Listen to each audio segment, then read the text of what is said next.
They say Eliza was nothing more than a servant.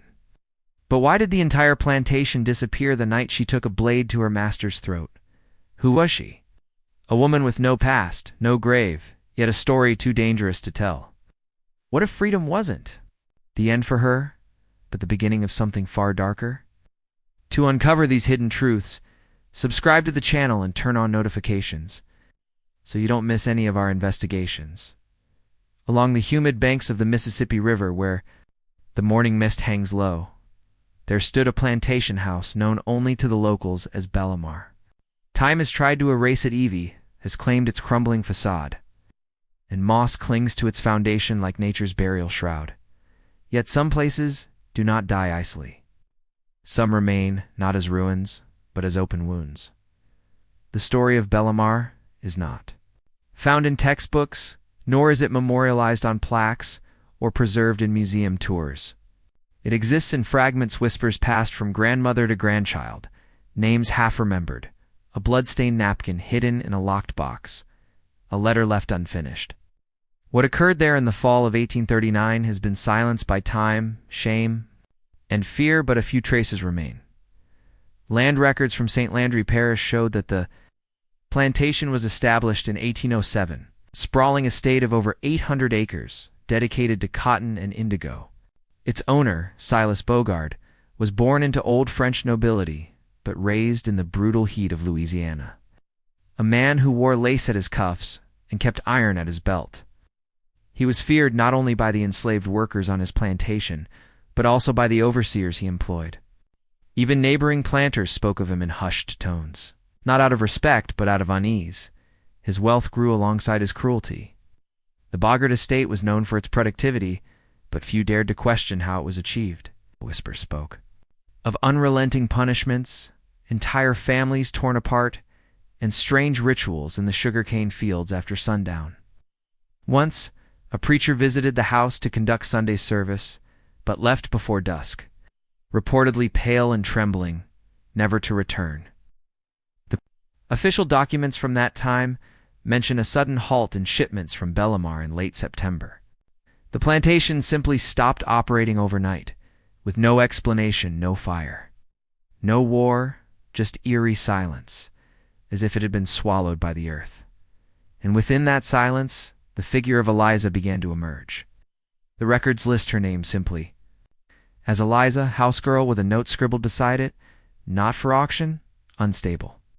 There's no mention of her in Silas Bogard's will, and there's no death certificate for him either. Only a cryptic entry in the family Bible, September 23rd, 1839, and the word judged. Locals speak of that night in riddles. Some say it was the devil come to collect. Others say the enslaved people revolted and vanished into the bayous, led by a woman in white with blood on her hands. What is certain is that, after that night, the name Bellamar was never spoken aloud again.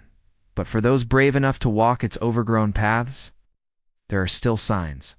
Faint music drifts from the ruined dining hall. A rusted dinner knife is lodged in the floorboards and on the walls. Half-race carvings remain. Eliza was here. Eliza was not born at Bellamar. She arrived on the plantation in 1830, a girl of barely 12, transported under cover of night along with 6 others, 2 of whom were sold within days. The transaction was private, off the books, and left no trace except for a hastily scribbled entry in a forgotten shipping manifest. 7. Units transferred, no inspection.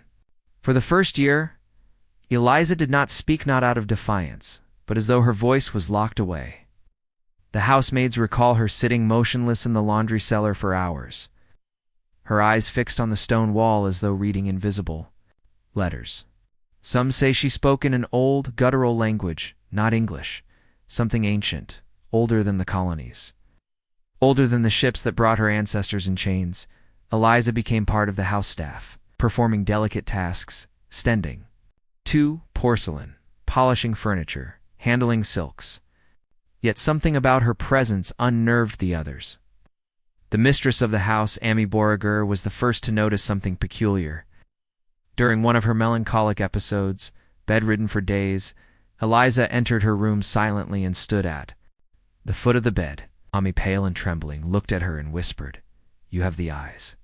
When questioned later, she denied the encounter as time passed.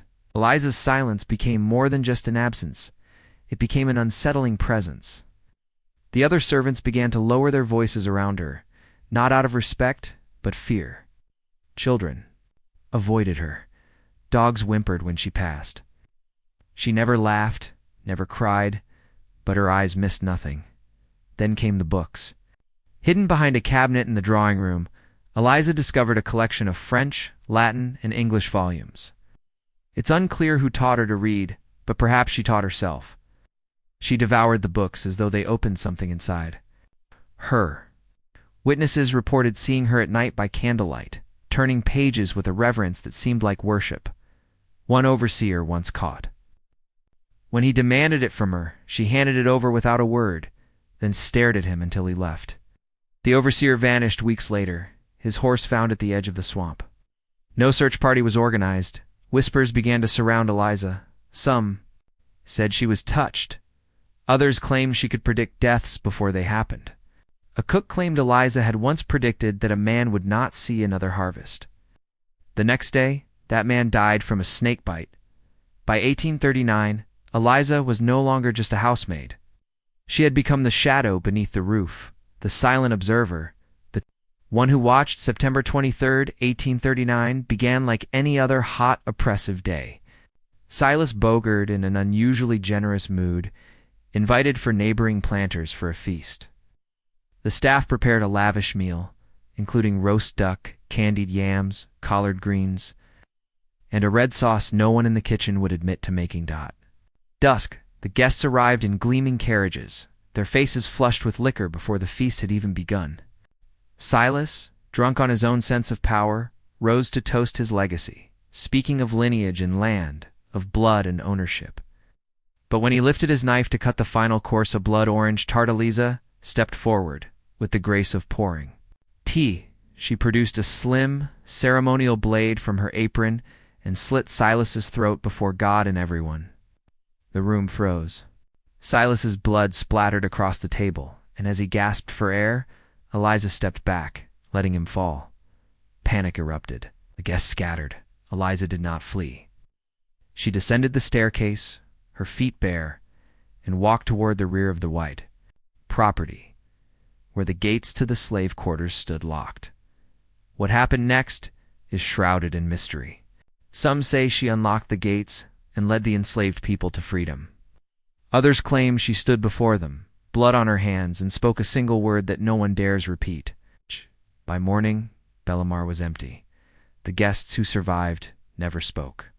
Of that night again, the house stood intact, untouched by fire or looting, but something had changed. The silence was absolute. The plantation, once bustling with life, was abandoned. Years later, rumors spread about the strange occurrences in the area: mutilated livestock, missing children, and strange humming at night. The property changed hands several times, but no one stayed long. In 1871, a fisherman found bones in the swamp. Arranged in a perfect circle, the jawbone filed in a manner not native to the South but found in West African spiritual traditions. In 1978, amateur paranormal investigators filmed a documentary at Bellemare. The footage shows a figure standing in the window, a woman in white, her face lost to shadow. To this day, the story of Eliza continues to haunt the land. Some believe she never left, that she remains tied to the house, her spirit bound by a purpose far darker than freedom. Bellemare may be silent now, but the whispers of Eliza still echoed through history, a warning we were never meant to ignore.